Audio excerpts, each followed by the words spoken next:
નમસ્કાર, ગુજરાત ફર્સ્ટ ન્યૂઝમાં આપનું સ્વાગત છે। બુલેટ બ્રેકિંગ સાથે હું છું પ્રતિપાલ સિંહ અને હું છું અમિતા। સમાચારો પર નજર કરીએ। જી, સૌપ્રથમ નજર કરીશું કે ગુજરાત હાઈકોર્ટની રાજ્ય સરકારને ફટકાર। ગેરકાયદેસર દબાણો મામલે હાઈકોર્ટે સરકારનો ઉધડો લીધો છે। અમે કોઈ મોનિટરિંગ એજન્સી નથી તેવું હાઈકોર્ટે કહ્યું।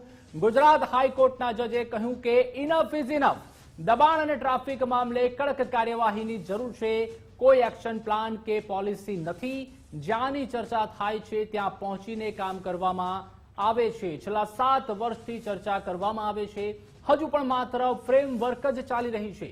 રાજ્યમાં બેરોજગારી છે, તેમને કમાવવા જોઈએ છે। રોજગારી માટે લોકો રસ્તા પર મહેનત કરી રહ્યા છે, ત્યારે તમારી પાસે પ્લોટ છે, જગ્યા છે, તેમને નહીં ફાળવો તો દબાણો વધશે। અનેક બેરોજગાર વાહન ચાલકો છે કે જે કામ કરવા ઈચ્છે છે તેવું હાઈકોર્ટે જણાવ્યું। રાજ્ય સરકારના એડવોકેટ જનરલે વધુ એક વખત સમય માંગ્યો છે। 27 એપ્રિલના રોજ વધુ સુનાવણી હાથ ધરાશે।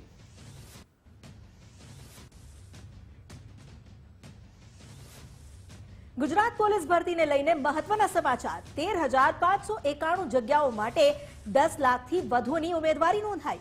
21 જાન્યુઆરીથી 15 શહેરોના ગ્રાઉન્ડમાં શારીરિક કસોટીનું આયોજન કરવામાં આવ્યું છે। પુરુષ ઉમેદવારો માટે 11 ગ્રાઉન્ડમાં પીઈટી, પીએસટી શારીરિક કસોટી થશે, તો મહિલા અને માજી સૈનિકની 4 ગ્રાઉન્ડમાં પરીક્ષા લેવાશે। દરેક ગ્રાઉન્ડ પર ડીઆઈજી, આઈજી કક્ષાના અધિકારીઓ દેખરેખ રાખશે। ગ્રાઉન્ડ પર 90 થી વધુ પોલીસ સ્ટાફની તૈનાતી રહેશે। ભરતીની શારીરિક કસોટીમાં બાયોમેટ્રિક નોંધણી કરાશે। દોડમાં આધુનિક ટેકનોલોજી અને સીસીટીવીથી દેખરેખ રખાશે। પુરુષ ઉમેદવારે 25 મિનિટમાં પૂર્ણ કરવી પડશે 5000 મીટરની દોડ, જ્યારે મહિલાએ 1600 મીટર 9.30 મિનિટમાં પૂર્ણ કરવી ફરજિયાત છે।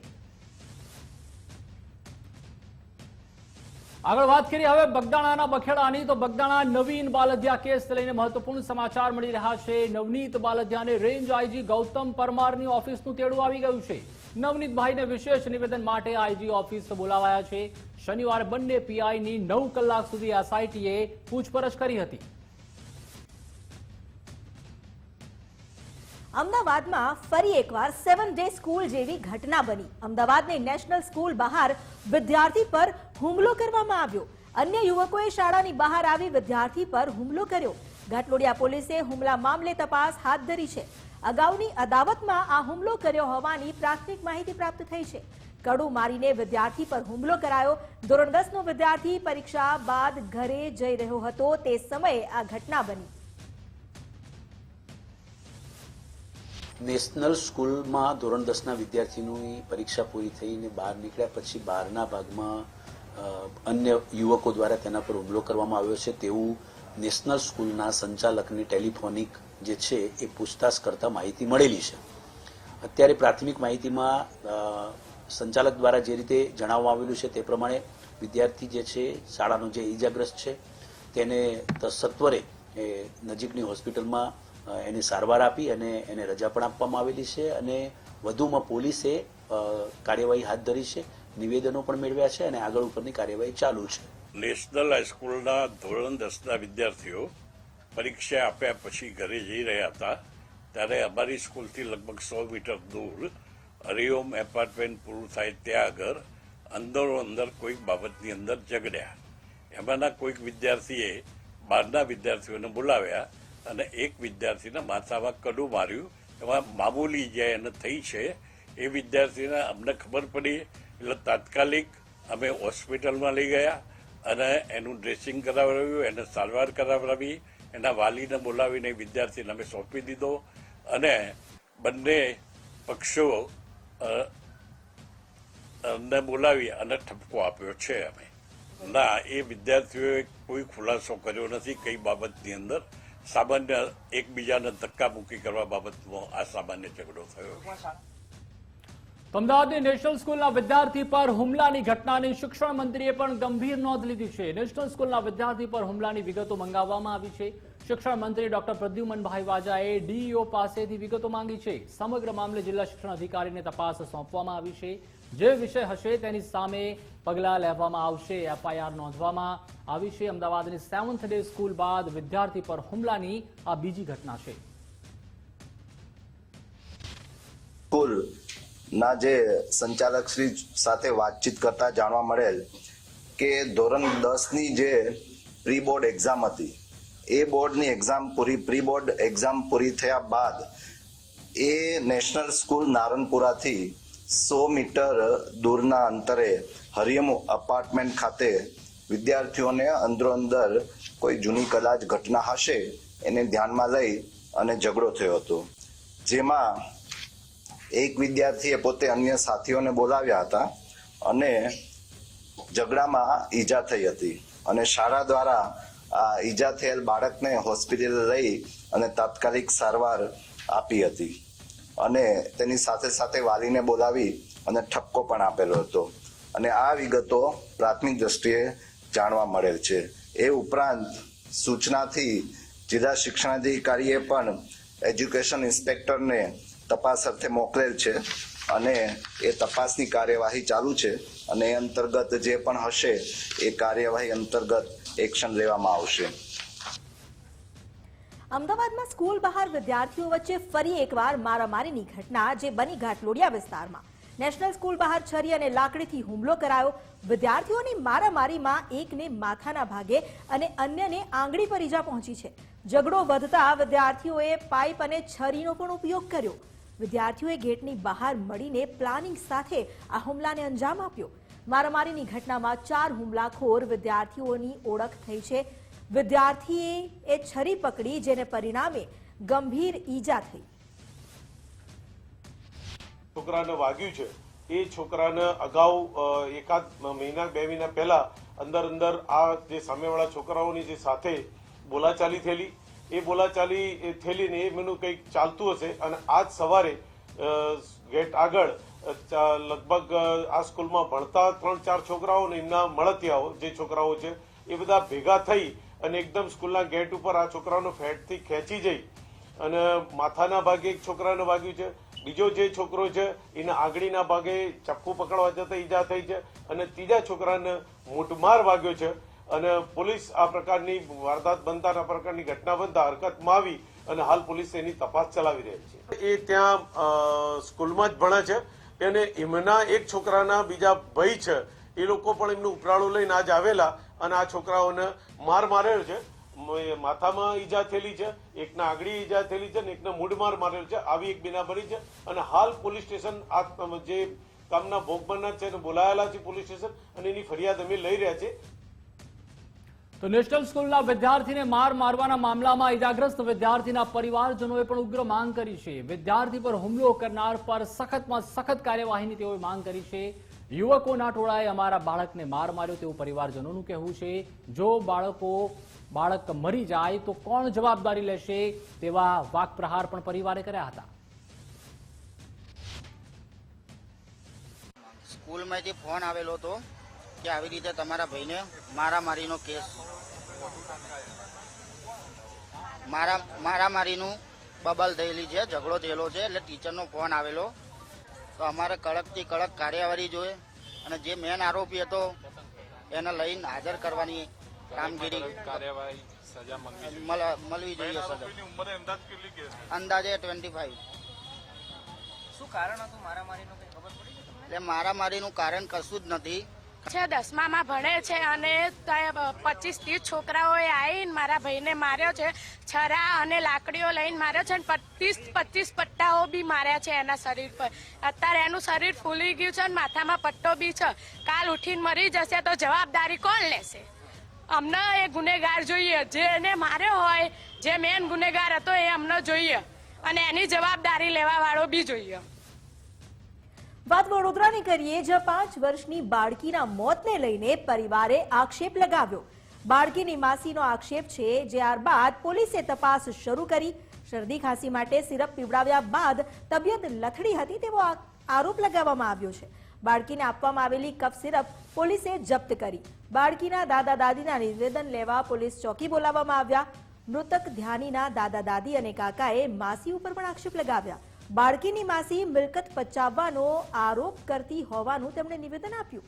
બાળકીના કાકા ઠક્કર છાણી વિસ્તારમાં મેડિકલ સ્ટોર ચલાવે છે અને પોતાના મેડિકલ સ્ટોરમાંથી જ બાળકીને સિરપ આપી હતી. પરિવારના એકબીજા પર આક્ષેપને લઈને પોલીસે તપાસ હાથ ધરી. કે તમે જલ્દી આવો વડોદરા, એમ કે સિરિયસ છે ત્યાંની. એટલે અમે તરત પછી અમે ખંભાત રહીએ છીએ, અમે ખંભાતથી તાત્કાલિક નીકળ્યા, અમે અહીંયા આવ્યા અને ઇલોરા પાર્ક સુધી પહોંચીએ ત્યારે મેં એમને પાસે લોકેશન મંગાવ્યું હોસ્પિટલનું. તો એમણે એવું કીધું કે અમે હોસ્પિટલથી ડિસ્ચાર્જ લઈ અને ઘરે લાવી દીધી છે બેબી અને એક્સપાયર થઈ ગઈ છે. એટલે પછી અમે એમને પૂછ્યું કે શું કારણ હતું, શાના લીધે આટલું હરતી ફરતી છોકરી, મેં વિડીયો કોલમાં વાત કરેલી એની જોડે, તો એ અચાનક એનું મરણ કેમનું થાય, એ સવાલ તો થાય જ ને એમ. એટલે પછી એમણે એવું કીધું કે એને 2 દિવસ પહેલાં શરદી તાવ ને એવું હતું, એટલે પછી એ એમના જે કાકા છે એમનું મેડિકલ છે એમાંથી એમણે સિરપ લાવીને પીવડાવી. પછી એવું એમનું કહેવું છે કે બીજે દિવસે થોડું સારું હતું અને સારું હતું દવા પીવડાવી, તો પછી મરણ કેમ થયું એ મને એનો જવાબ જોઈએ છે.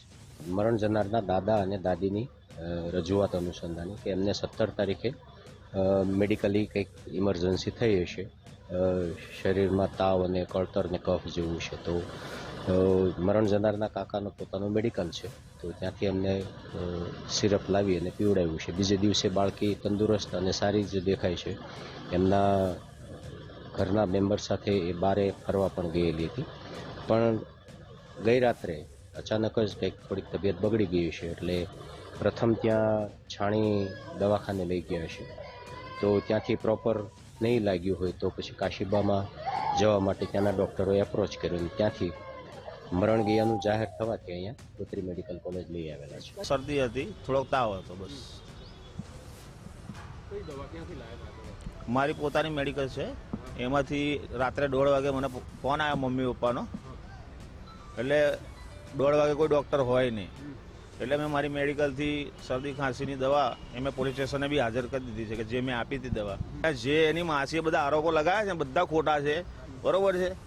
એને પૈસા જોઈએ છે, એને બધી પ્રોપર્ટી લખાવી છે.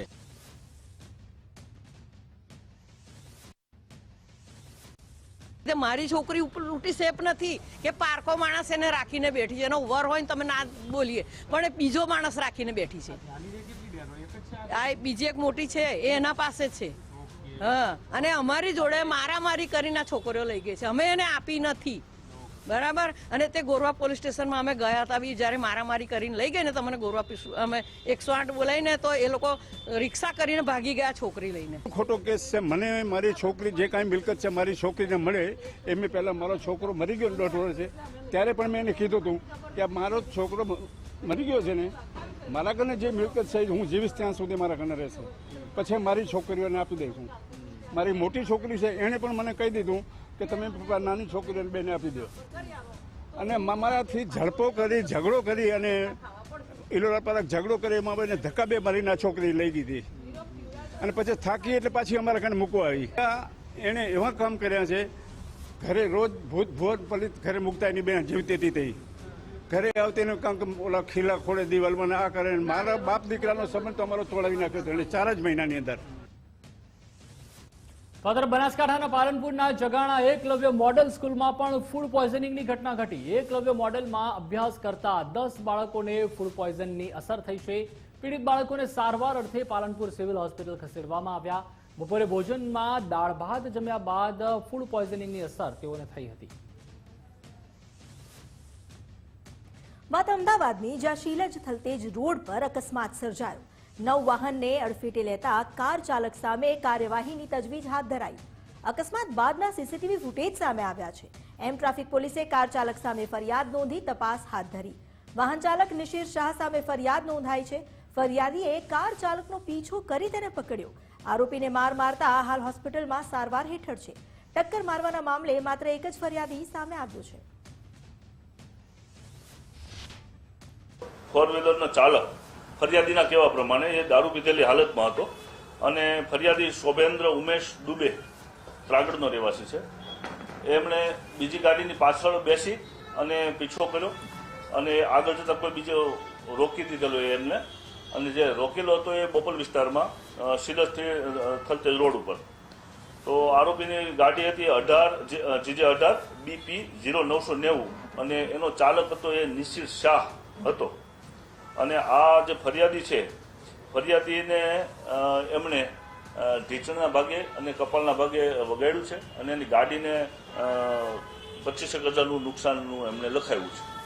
જે મતલબની ફરિયાદ એમ ડિવિઝન પોલીસ સ્ટેશને આવી અને એને લખાવતા 19 તારીખે એટલે કે આજે સવારે વહેલા 4 વાગ્યાની ફરિયાદ નોંધી લીધેલી છે અને આની તપાસ અમારા ઇન્વે જમાદાર છે રસિકભાઈ એ કરી રહ્યા છે.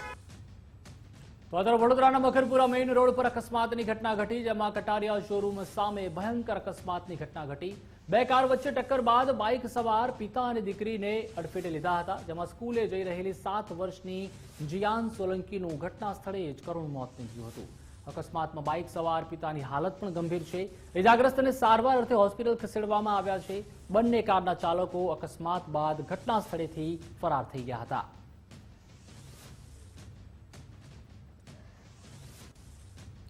વડોદરામાં કારેલી બાગમાં પાણીની ટાંકી પાસે અકસ્માત સર્જાયો. બેફામ પાણીના ટેન્કરે 5 વર્ષના માસૂમ બાળકને કચડી નાખ્યું. ટેન્કરના ટાયર નીચે આવી જતા માસૂમ બાળકનું મોત નીપજ્યું. અકસ્માત બાદ ટેન્કર ચાલક ઘટના સ્થળેથી ફરાર થઈ ગયો.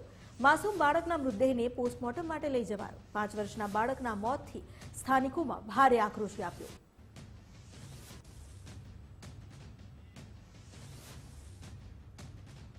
તો આ તરફ જામનગરમાં અકસ્માતમાં એક યુવાનનો અદ્ભુત રીતે બચાવ થઈ ગયો. લક્ઝરી બસની ડેકીમાંથી પાર્સલ ઉતારી યુવક સાઈડમાં ખસ્યો. પાછળની પૂરપાટ ઝડપે આવેલી કાર બસને ધડાકાભેર અથડાઈ. સમગ્ર ઘટનાના હૃદય થંભાવી દેતા સીસીટીવી પણ સામે આવ્યા. ગુરુદ્વારા પાસે ઉભેલી બસ પાછળ કાર ચાલકે કાર અથડાવી હતી, ત્યારે પોલીસ ફરિયાદ સહિતની આગળની કાર્યવાહી પણ હાથ ધરાઈ છે.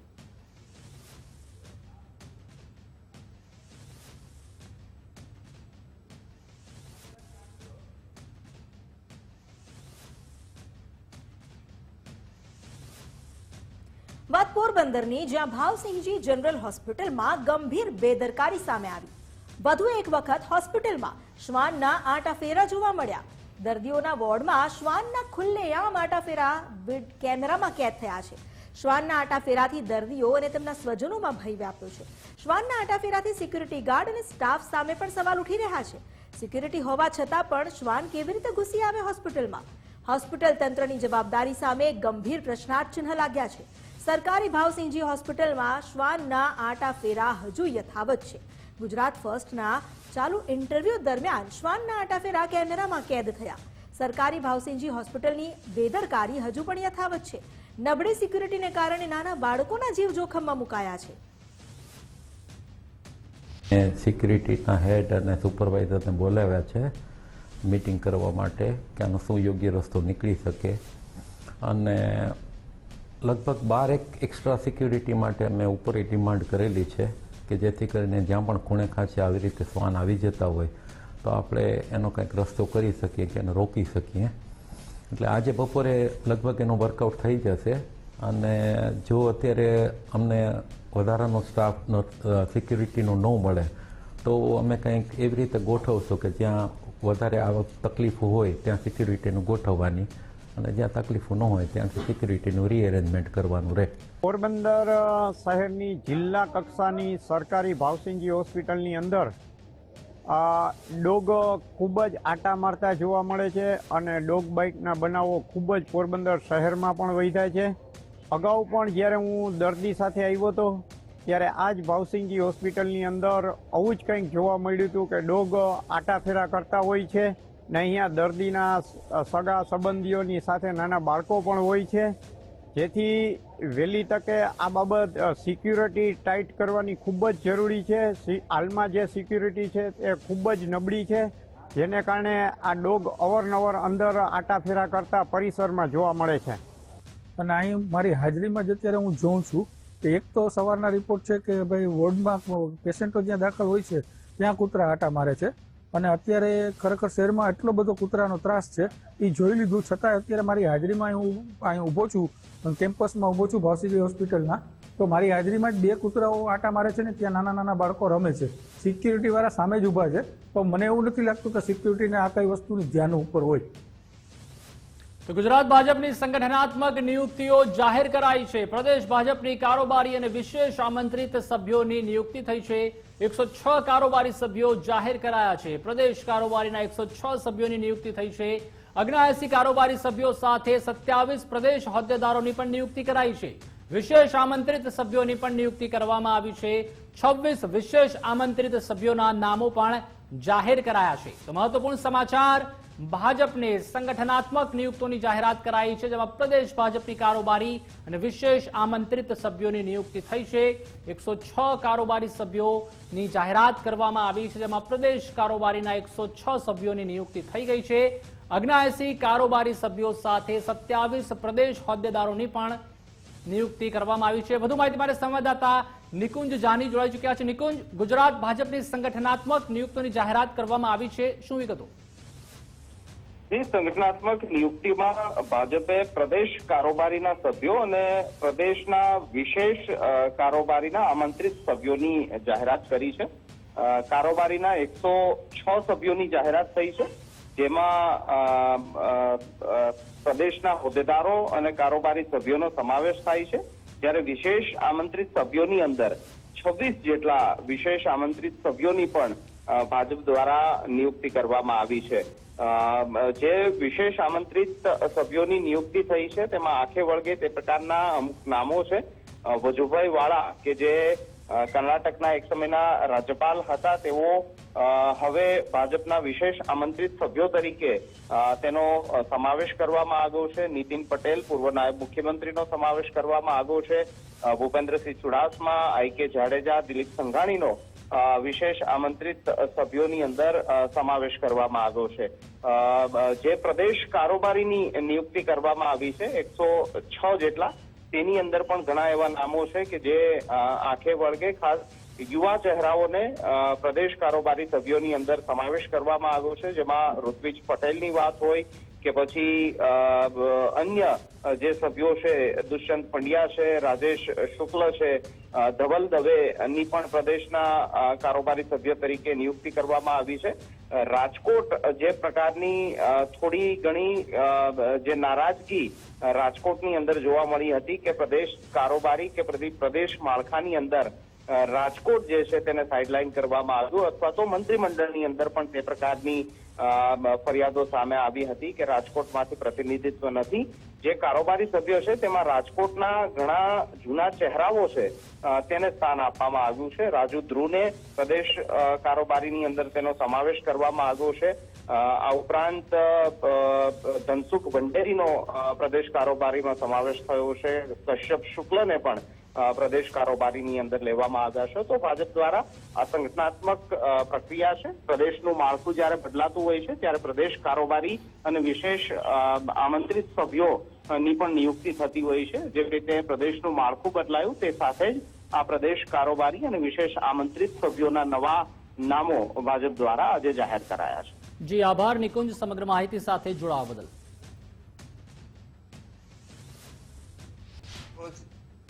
ભારતીય જનતા પાર્ટી ગુજરાતના પ્રદેશ અધ્યક્ષ આદરણીય શ્રી જગદીશભાઈ વિશ્વકર્મા દ્વારા પ્રદેશ હોદ્દેદારોની જે પહેલા 27ની નિમણૂક થઈ હતી એ સિવાયના પ્રદેશ કારોબારી સભ્યો અને વિશેષ આમંત્રિત સભ્યોની નિમણૂક જાહેર કરવામાં આવી છે.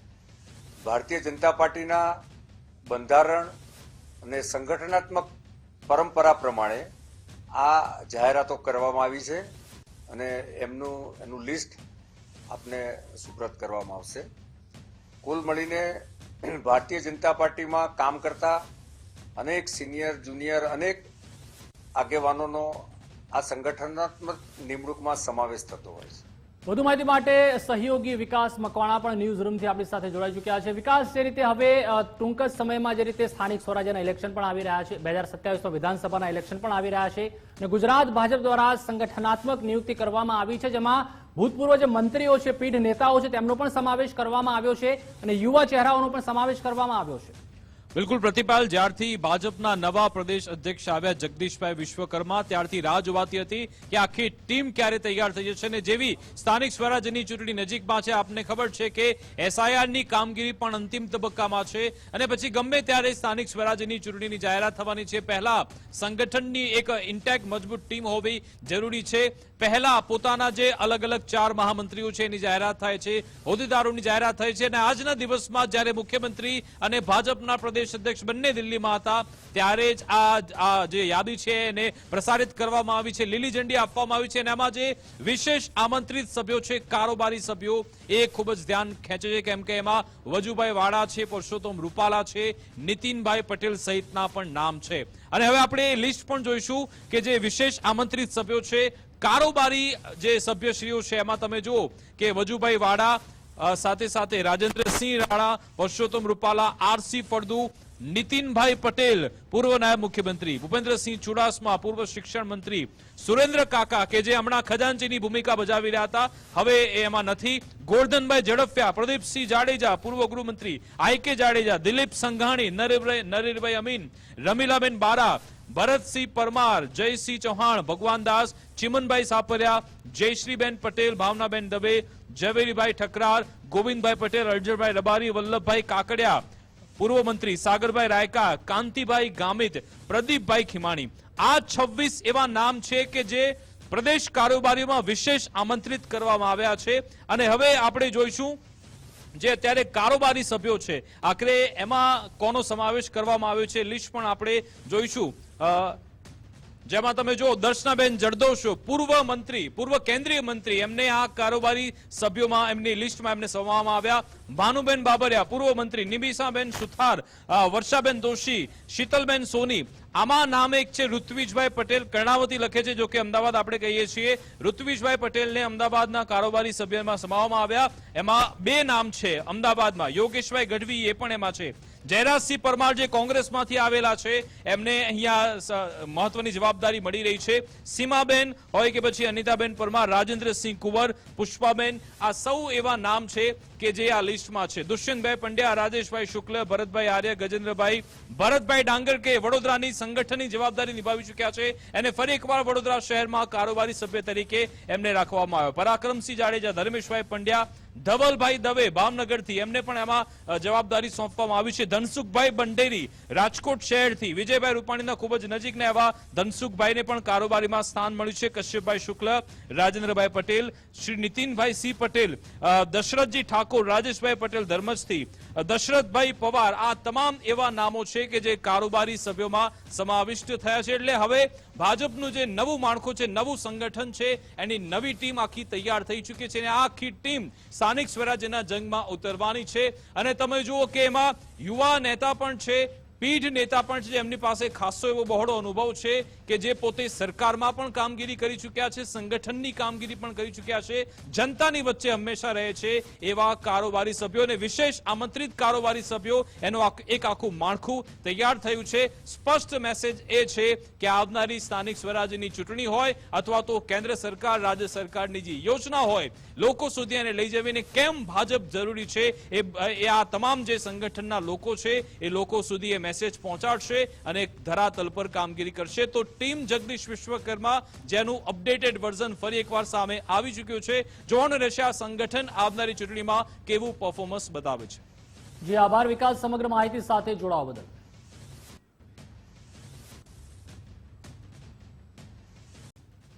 બ્રેક બાદ આપનું ફરી સ્વાગત છે. આપ જોઈ રહ્યા છો ગુજરાત ફર્સ્ટ. સમાચારો પર નજર કરીએ પંચમહાલની વાત, જ્યાં કાલોલ તાલુકાના સુરેલી ગામે સ્મશાનનો અભાવ છે. સ્મશાન નહીં હોવાને કારણે ખુલ્લામાં અંતિમ સંસ્કાર વિધિ કરવી પડે છે. અંતિમ યાત્રા માટે યોગ્ય રસ્તો ન હોવાથી ડાઘુઓને મુશ્કેલી પડી રહી છે. મૃતદેહ લઈ જવા ઝાડી ઝાખરા વચ્ચેથી પસાર થવાની ફરજ પડી રહી છે. સુરેલી ગામમાં વર્ષોથી મૂળભૂત સુવિધાનો અભાવ છે. સ્મશાન અને રસ્તા મુદ્દે સ્થાનિકોએ ભારે હાલાકીનો સામનો કરવો પડે છે, અને આ હાલાકીને લઈને અધિકારીઓ અને પદાધિકારીઓને વારંવાર રજૂઆત કરવામાં આવી છે, તેમ છતાં ઉકેલ નથી આવ્યો. ગ્રામજનોએ સ્મશાન અને રસ્તાની તાત્કાલિક માંગ ઉઠાવી.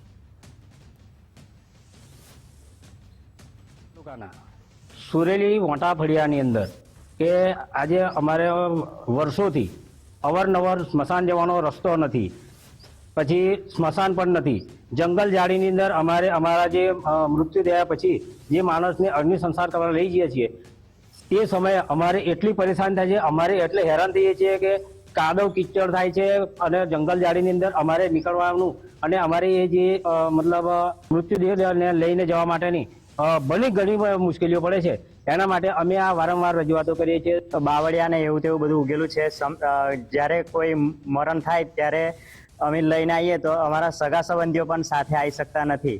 અને ગોમા નદીના કિનારે અમારું વડવાવું વખતથી અહીં સ્મશાન વિધિ અહીં કરીએ જ છીએ અમે. રસ્તો કાંટાવાળો છે, બાવળિયા ઉગેલા છે અને આવવાની બહુ જ તકલીફ પડે છે. અમારા બાપ દાદા વખતનો આનું વાત ચાલે છે. એમને વારંવાર રજૂઆત કરી છે કે અમે બાપ દાદા વખતથી નદીના કિનારે તો સ્મશાન જે એની વિધિ કરીએ છીએ, અગ્નિ સંસ્કાર કરીએ છીએ. અરે અમને આવવા માટે એટલી તકલીફ પડે કે જયારે સ્મશાન અંતિમ લઈને આવીએ ને તો પડી બી જવાય છે. કાલે બી થયું આવું, સ્મશાન જયારે થયું મરણ થયું ત્યારે માણસને લેવાની બહુ હાલકી પડે છે અમને. કાલે મારા મોટા દાદી મરણ થઈ ગયેલા, તો અમે ત્યાં લઈને આવતા હતા અગ્નિ સંસ્કાર કરવા માટે. ત્યાં અમારે એટલો બધો રસ્તો ખરાબ છે કે રસ્તા પગદંડી છે અને મૃતદેહ લઈને આવવા માટે અમારે બહુ તકલીફ પડે છે. વારંવાર અમે રજૂઆત કરી છે, છતાં કોઈ અમારું સાંભળતું નથી મસાન ઘર કે નથી આવવા માટેનો રસ્તો નથી. કાલે અમારા જે સગા સંબંધીઓ આવ્યા હતા ત્યાં તે બધા દૂર ઉભા રહેલા અને છેક ત્યાં આવી શકતા તેમ નતા. માતા ફળિયાના અરજદારો સ્મશાનની રજૂઆત લઈને આવ્યા હતા, જે સંદર્ભે નવા આયોજનમાં 15મા નાણાં પંચમાં કે લઈને અમે દરખાસ્ત કરી દેશું તાલુકા પંચાયતથી. વહેલી તકે મંજૂરી લઈને અમે અહીંયા બનાવી આપીશું. એ સ્મશાનમાં જવાના રસ્તા બાબતની અને સ્મશાન છે ને એ બાબતની રજૂઆત હતી. રજૂઆત મળી એ સંદર્ભે ગ્રામ પંચાયતમાં ઠરાવ કરીને એની દરખાસ્ત તાલુકા પંચાયત ખાતે મોકલીને વહેલી તકે મંજૂર થઈને કામગીરી શરૂ કરવામાં આવશે. તો આ તરફ સુરતમાં તાપી નદીમાં ડ્રેનેજનું પાણી છોડવા મુદ્દે તપાસના આદેશ આપવામાં આવ્યા છે. ગુજરાત ફર્સ્ટના અહેવાલ બાદ તંત્રએ આપ્યા તપાસના આદેશ. ગેરકાયદે ડ્રેનેજનું પાણી તાપી નદીમાં છોડાતું હોવાનો રજૂ કરાયો હતો અહેવાલ. ડ્રેનેજ સમિતિના ચેરમેને આપ્યા છે તપાસના આદેશ. આ ઘટનાને ખૂબ જ ગંભીરતાથી લેવામાં આવી છે તેવું કેયુર ચપટવાળાએ જણાવ્યું. સ્ટ્રોમ બંધ કરવા આદેશ આપી દેવામાં આવ્યા છે. હાલ સ્ટ્રોમના નેટવર્ક બંધ કરવામાં આવ્યું છે. હાલ ખાતે સ્ટ્રોમ નેટવર્ક મારફતે ગંદુ પાણી તાપી નદીમાં ઠલવાઈ રહ્યું હોય તે પ્રકારની માહિતી પ્રકાશિત કરવામાં આવી હતી. આ ઘટનાને અત્યંત ગંભીરતાથી લઈને તાત્કાલિક સુરત મહાનગરપાલિકાના રાંદેર ઝોનના ઝોન અધિકારી સહિત તમામ અધિકારીઓને ઘટના સ્થળે મોકલાવીને સ્ટ્રોમ નેટવર્ક બંધ કરવામાં આવ્યું છે. સાથે સાથે સ્ટ્રોમ ડ્રેન નેટવર્કની અંદર જેટલા પણ ગેરકાયદેસર જોડાણો ભૂતિયા કનેક્શનો જોડવામાં આવ્યા હોય તે તમામનો પણ સર્વે કરીને તમામ કનેક્શનો કાપી નાખવા માટેની કાર્યવાહી પણ શરૂ કરી દેવામાં આવી છે. સુરત મહાનગરપાલિકા આ પ્રકારની ઘટનાને ખૂબ ગંભીરતાથી લે છે અને મને કહેતા આનંદ થાય છે કે તાપી શુદ્ધિકરણ પ્રોજેક્ટના હેઠળ સુરત મહાનગરપાલિકા અને ગુજરાત સરકારે આપણે તાપી નદીમાં ખૂબ મોટા પ્રમાણમાં ઠલવાતા ગંદા પાણીનું નિયંત્રણ મેળવ્યું છે અને હવે ગંદા પાણીની માત્રા ખૂબ નહીવત પ્રમાણમાં તાપી નદીમાં જઈ રહી છે. આને પણ બિલકુલ બંધ કરી દેવામાં તે માટેની કામગીરી કડક હાથે સુરત મહાનગરપાલિકા દ્વારા. મહેસાણાના કડી તાલુકાના ઇન્દ્રાળ ગામમાં પ્રદૂષણનો મુદ્દો લોકો માટે મોટો પ્રશ્ન બન્યો છે. ગામની આસપાસ આવેલી કેમિકલ કંપનીઓ પ્રદૂષણ ફેલાવી રહી છે. હવામાં કેમિકલ પ્રદૂષણથી ગ્રામજનોને શ્વાસ લેવામાં તકલીફ પડે છે. કેમિકલયુક્ત પાણીથી બોરવેલનું પાણી પ્રદૂષિત બન્યું છે. તલાટીએ તાત્કાલિક કાર્યવાહી માટે પત્ર પણ લખ્યો. પોલ્યુશન કંટ્રોલ બોર્ડને પણ લેખિતમાં ફરિયાદ કરવામાં આવી. કેમિકલ કંપનીઓ સામે કડક કાર્યવાહીની સ્થાનિકોએ માંગ કરી છે.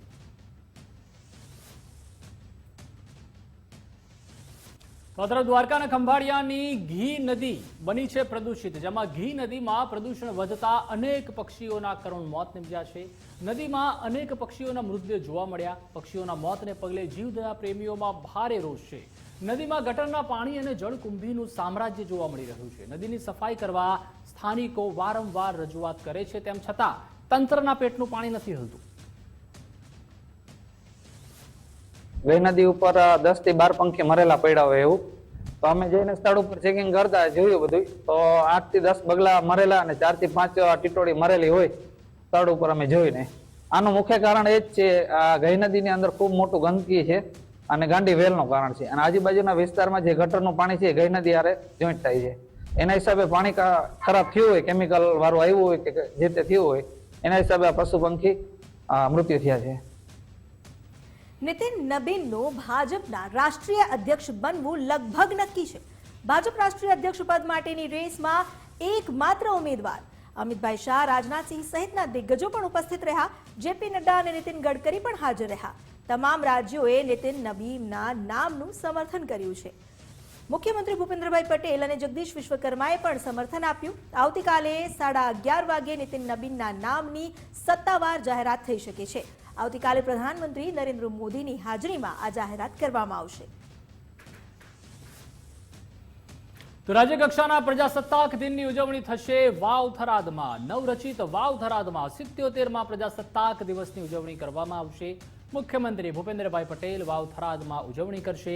નાયબ મુખ્યમંત્રી હર્ષભાઈ સંઘવી અમદાવાદમાં ઉજવણી કરશે.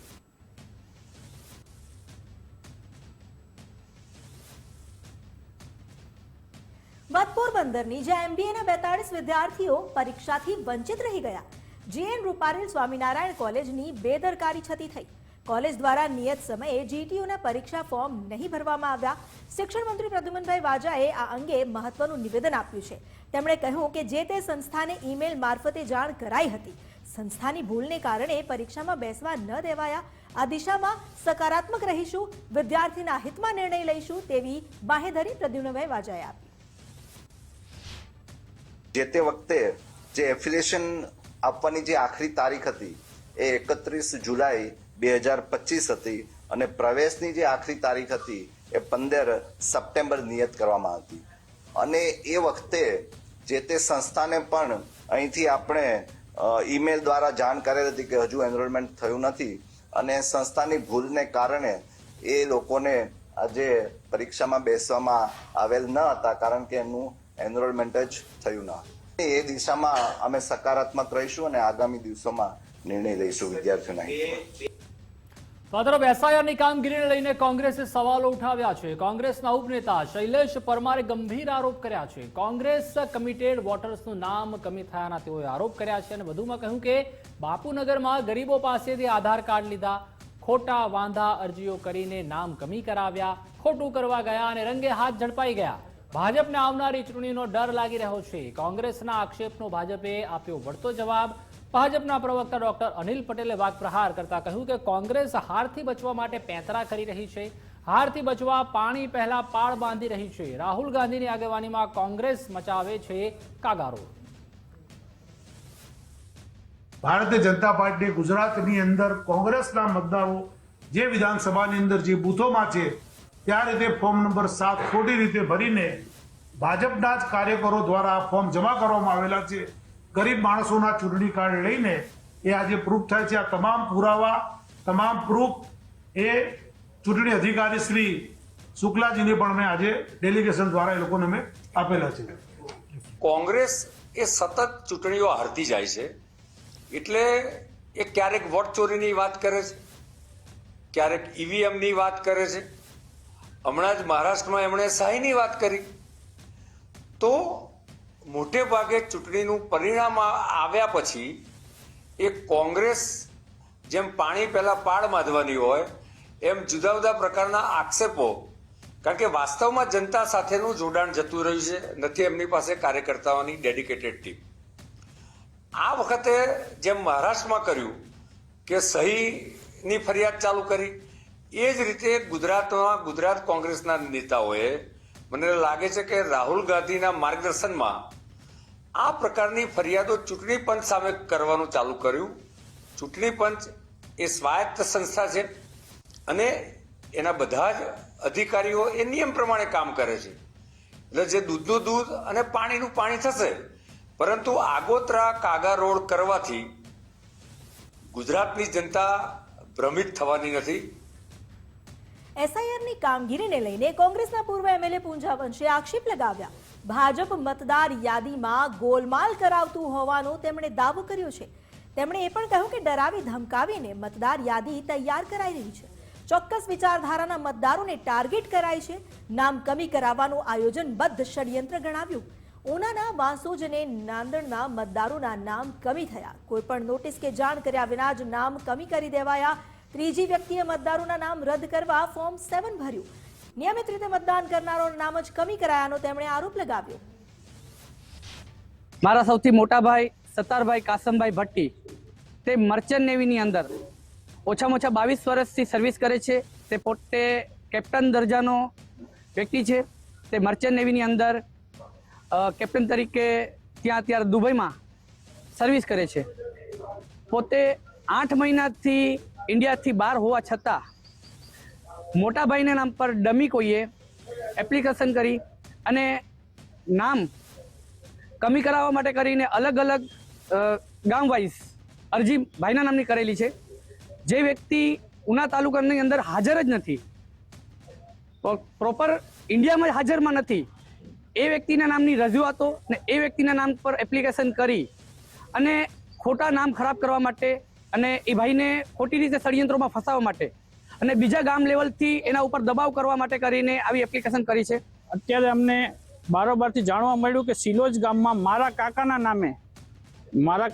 નામે એક સિલોજ ગામના કુટુંબની નામ કમીની અરજી થયેલી છે. ત્યાંથી અમને જાણ થઈ કે ભાઈ આ તમારા કાકાએ અમારા નામ શા માટે કાઢવાની અરજી કરેલ છે. ત્યારે અમને ખબર પડી કે ઓલરેડી મારા કાકા તો છેલ્લા 8 મહિનાથી આ ઇન્ડિયામાં જ નથી. તેઓ શિપમાં જાય છે અને છેલ્લા 8 મહિનાથી દુબઈ કન્ટ્રીમાં છે.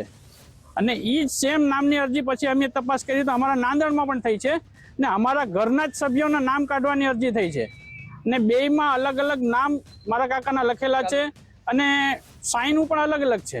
આ આરીફભાઈ છે, એ નાંદણ ગામના વતની છે. નાંદણ ગામની અંદર વર્ષોથી રહે છે પોતાના કુટુંબ પરિવાર સાથે અને એની સાથે જે ભાઈ જે છે એ ત્યાં નાંદણ ગામની અંદર વીસી તરીકે ત્યાં કામ કરે છે. એમના કાકા થાય, આરીફભાઈના સગા ભાઈ થાય. અને આરીફભાઈના ભાઈ જે મોહમ્મદ સત્તાર કાસમ જે છે એ નેવીની અંદર કેપ્ટન તરીકે ફરજ બજાવે છે અને છેલ્લા 8 મહિનાથી એ દુબઈની અંદર કતાર દુબઈની અંદર ફરજ બજાવે છે. ઉનાની અંદર છે જ નહીં, છતાં એમના એના નામે ફોર્મ ભરાણા છે, એના નામની સહી થઈ છે. સિરોજની અંદર જે ફોર્મ ભરાય છે એમાં અંગ્રેજીમાં સહી થાય છે. નાંદણની અંદર જે ફોર્મ ભરાણા છે 8 થી 10 અને એની અંદર ગુજરાતીની અંદર સહી કરે છે. અને એના ખુદ એના પરિવારના સભ્ય એના નાના ભાઈ પોતે એમ કહે છે કે મારા ભાઈ જે છે એ દુબઈ અને દુબઈ કતારની અંદર નેવીમાં કેપ્ટન તરીકે ફરજ બજાવે છે. તો એના ભાઈના નામે અહીંયા કોણે ફોર્મ ભર્યા છે? અને હું તો બહુ સ્પષ્ટ કહું છું કે આ ભાજપનું કાવતરું છે, ભાજપનું ષડયંત્ર છે.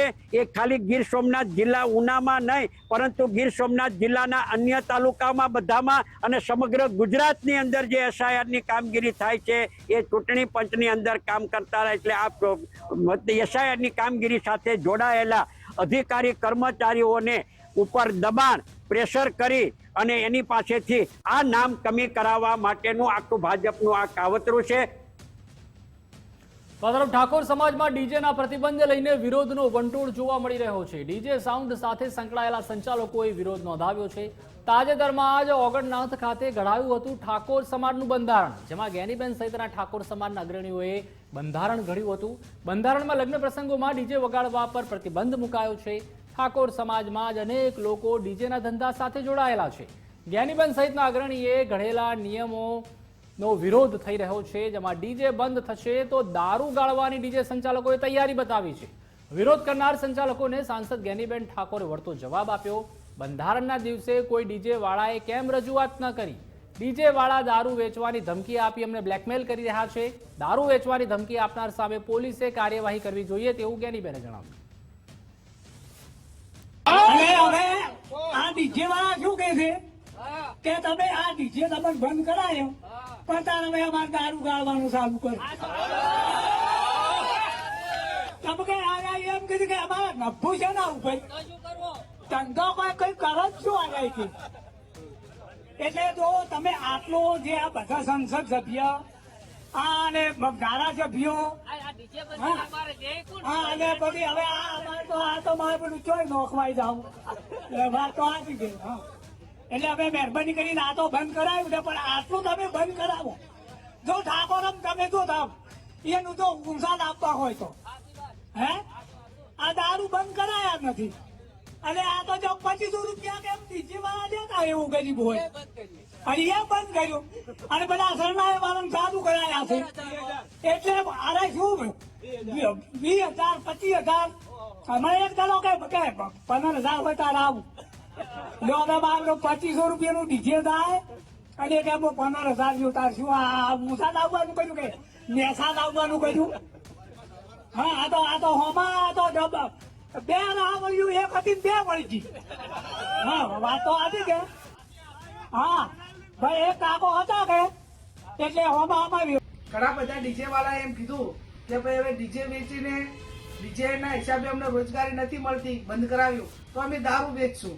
તો આવડી મોટી જાહેરમાં સભા કરીને એક નાક દબાવવા બ્લેકમેલિંગ કરવા માટેની વાત હોય તો જે તે વિસ્તારની પોલીસને પણ જોવાનું છે કે કોઈ વ્યક્તિ જાહેરમાં એવું કઈ રીતે કહી શકે કે અમે દારૂ વેચશું અને દારૂ વેચવા માટે એમને પોલીસનો કોઈ ખોફ ના હોય, એ વિસ્તારની અંદર પોલીસ એ કાયદો અને વ્યવસ્થાના દારૂબંધી માટે કડક ના હોય ત્યારે બેફામ થઈને આવા લોકો સ્ટેટમેન્ટ નિવેદનો આપતા હશે. વાત હવે કરીએ સુરતની, જ્યાં આરેઠના તડકેશ્વર ગામે પાણીની ટાંકી ધરાશાયી થઈ ગઈ. નવી ટાંકી હજુ તો ઉપયોગમાં લેવાય તે પહેલા જ જમીનદોસ્ત થઈ ગઈ. પાણીની ટાંકી મુદ્દે કોંગ્રેસ પ્રવક્તા ડોક્ટર મનીષભાઈ દોશીએ નિવેદન આપ્યું અને કહ્યું કે 11 લાખ લીટરની ક્ષમતા ધરાવતી ટાંકી તૈયાર કરાઈ હતી. તંત્રએ 9 લાખ લીટર પાણી ભરી ટેસ્ટિંગ કર્યું. અચાનક પાણીની ટાંકી તૂટી પડતા હવે ભ્રષ્ટાચાર સામે આવ્યો છે. કોંગ્રેસના સમયમાં બનેલી પાણીની ટાંકી હજુ પણ મજબૂત છે. અમદાવાદના સારંગપુર વિસ્તારની ટાંકી સમગ્ર દેશે જોઈ છે. સારંગપુરની ટાંકી તોડવામાં જેસીબી ઉપર ચડાવવાની જરૂર પડી. સુરતમાં તૂટેલી ટાંકીને લઈ જવાબદારો સામે કાર્યવાહી થવી જોઈએ તેવી તેમણે માંગ કરી.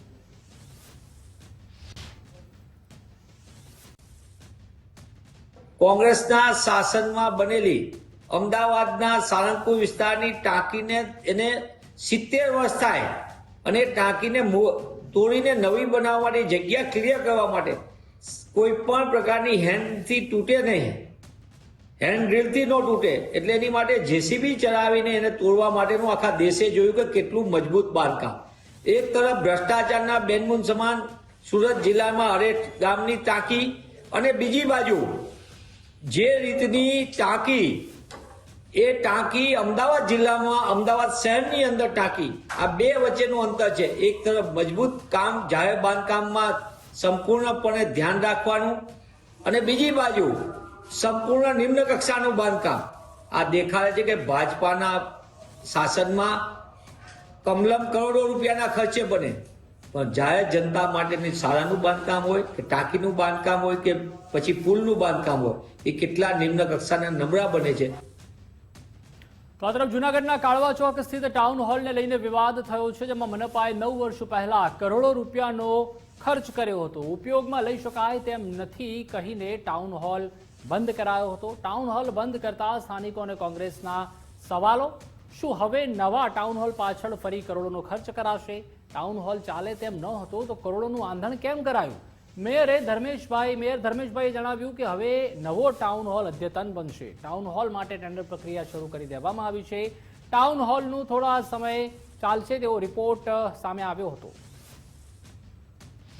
જૂનાગઢ મ્યુનિસિપલ કોર્પોરેશન દ્વારા ભૂતકાળમાં રિનોવેશન કરાયેલો ટાઉન હોલ એટલે 4.5 કરોડના ખર્ચે ટાઉન હોલને રિનોવેશન કર્યો. ત્યાર પછી લાગતા વળગતાને એટલે કે કોર્પોરેશનના જ અધિકારીને ભાગીદારીમાં એ ટાઉન હોલ ભાડે આપવામાં આવ્યો અને ભાડે આપ્યા પછી કોર્પોરેશને જ એમાં એસી વગેરે નાખી આપ્યા એટલે નો ખર્ચ કર્યો વચ્ચે. અને આ બધું થયા પછી હવે આ ટાઉન હોલ ચાલે એમ નથી, એનો ઇન્ફ્રાસ્ટ્રક્ચર રિપોર્ટ લેવાનો છે એમ કરીને ઘણો સમય સુધી જૂનાગઢની જનતાને આ ટાઉન હોલથી વંચિત રાખી. 4.5 કરોડ રૂપિયાનું રિનોવેશન એ 10 વર્ષ નથી ત્યાં આ લોકો એમ કે છે કે ટાઉન હોલ હાલે એમ નથી. તો હાલે એમ નહોતો તો 2024માં જ આપણે જોઈએ કે ટાઉન હોલ બંધ કરી દીધો. એ પહેલા થોડાક મહિના પહેલા જ 1 કરોડ રૂપિયાના ખર્ચે એમાં એસી ફિટ કરવામાં આવ્યા.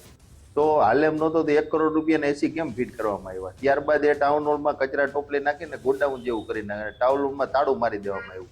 કારણ કે આ લોકોને ભ્રષ્ટાચાર કરી અને જે મજેવડી દરવાજા ખાતે છે જે રિઝર્વ પ્લોટ એમાં 43 કરોડના ખર્ચે ટાઉન હોલ બનાવવો છે. આપણે જોઈએ કે 43 કરોડમાં 3 ટાઉન હોલ બની જાય. જે વિકાસના કામો કરવાના છે એ કરતા નથી. જે જૂનો ટાઉન હોલ છે એ સંભાળી નથી શકતા, એને સાચવવાની તેવડ નથી જૂનાગઢ મહાનગરના શાસકોને, અને હજી નવો ટાઉન હોલ બનાવવો છે. હાલ જે ટાઉન હોલ છે તેનો સ્ટેબિલિટી રિપોર્ટ કરવામાં આવ્યો, તે રિપોર્ટ નેગેટિવ આવવાથી હાલ તેને બંધ કરી દેવામાં આવ્યો છે. અને ટાઉન હોલની વાત છે તો અન્ય જગ્યાએ નવો ટાઉન હોલ પણ કરીએ છીએ અને ટૂંક સમયમાં એની ટેન્ડરની પ્રક્રિયા પણ ચાલુ કરી દેવામાં આવશે. તદ્દન ખોટા આક્ષેપો છે વિરોધ પક્ષના. આના ટાઉન હોલની અંદર રિપેરિંગ કરીને ચાલે એવી કોઈ પરિસ્થિતિ નથી. જે તે વખતે રિપેરિંગ કરવામાં આવ્યું હતું ત્યારે પણ એક રિપોર્ટ કરવામાં આવ્યો હતો, ત્યારે એવું હતું કે થોડો સમય માટે ચાલે એવું છે તો ત્યારે નવો બનાવવા માટેનો ખર્ચો ન કરવો પડે એને ધ્યાનમાં રાખી રિપેરિંગ કરી અને એને ઉપયોગ કરતા હતા. વાત હવે આગળ કરીએ તો રાજકોટ જેતપુરના જેતલસરમાં જન આંદોલનના એંધાણ વર્તાઈ રહ્યા છે. જેતલપુર જંકશનના ગ્રામજનોએ મામલતદારને આવેદન આપ્યું. ભાવનગર રેલવેના અધિકારીઓ પર મોટો આરોપ લગાવ્યો. અધિકારીઓ કિન્નાખોરી રાખતા હોવાનો આક્ષેપ તેમણે કર્યો છે. જેતલપુર જંકશન ગામ પડી ભાંગવાના આરે હોવાનો દાવો કરવામાં આવ્યો. માંગણીઓ ન સંતોષાય તો રેલ રોકો આંદોલનની પણ ચીમકી ઉચ્ચારવામાં આવી છે. આ સ્ટેશન સર ભગવતસિંહજીએ ચાલુ કરાવેલું અને એના સુવર્ણકાળ દરમિયાન 10 થી 12,000ની વસ્તી હતી અને 25 જેટલા ડિપાર્ટમેન્ટ રેલવેના કામ કરતા હતા. સિનેમાથી માંડીને હોસ્પિટલથી માંડીને પોલીસ ચોકીથી માંડીને સ્કૂલ કોલેજોથી બધી જ વ્યવસ્થાઓ હતી. એના સુવર્ણકાળ દરમિયાન 4 થી 5,000 કર્મચારીઓ ત્યાં કામ કરતા હતા. એટલા જ નિવૃત્ત કર્મચારીઓ ત્યાં રહેતા હતા. ભાવનગર ડિવિઝન અને અન્ય કોઈ રેલવેના ઉચ્ચ અધિકારીઓ કોઈ કિન્નાખોરી રાખીને જે કાંઈ એને મુશ્કેલી ઊભી થઈ હોય એના હિસાબે આ સ્ટેશન ઉપર કિન્નાખોરી રાખીને ધીરે ધીરે અમુક ડિપાર્ટમેન્ટો વેરાવળ, જુનાગઢ, સોમનાથ અને ભાવનગર ડિવિઝન હોવા છતાં રાજકોટમાં મોકલી દીધા છે. એટલે આ ગામ પડી ભાંગે એવી સ્થિતિ ઊભી થઈ છે, જેના સુવર્ણકાળ દરમિયાન આ જે સૌરાષ્ટ્રની વચ્ચોવચ્ચ આવેલું રેલવે સ્ટેશન છે, જ્યાંથી અમરેલી જવા માટે, પોરબંદર જવા માટે, રાજકોટ જવા માટે કે સોમનાથ જવા માટે 1 કલાકના કોઈ પણ જાતની ડિઝાસ્ટર મેનેજમેન્ટ કરવાનું થાય ત્યારે ટ્રેન અને સ્ટાફ પહોંચી શકે. એને બદલે આ લોકોએ કિન્નાખોરીથી આવું કર્યું છે. રાજકોટ ડિવિઝન અને ભાવનગર ડિવિઝન બે અલગ અલગ છે. કોઈ શક્ય થાય જ નહીં કે આની બદલે આને એની તાનાશાહી, અધિકારીની બાદશાહી અને તાનાશાહી ને મનમાનીને હિસાબે તેઓને ત્યાં લઈ ગયા. તે લઈ ગયા એનો પણ વાંધો નહીં, પણ રેલવેને નુકસાન જ છે. રેલવેને નુકસાન પર મહિને 12-13 લાખનું નુકસાન છે. તો આ જ્યારે એક વખત એમ કહી રહ્યા છે કે આપણે ઇકોનોમિક કરીએ તો આમાં ઇકોનોમિક તો દેખાતી નથી.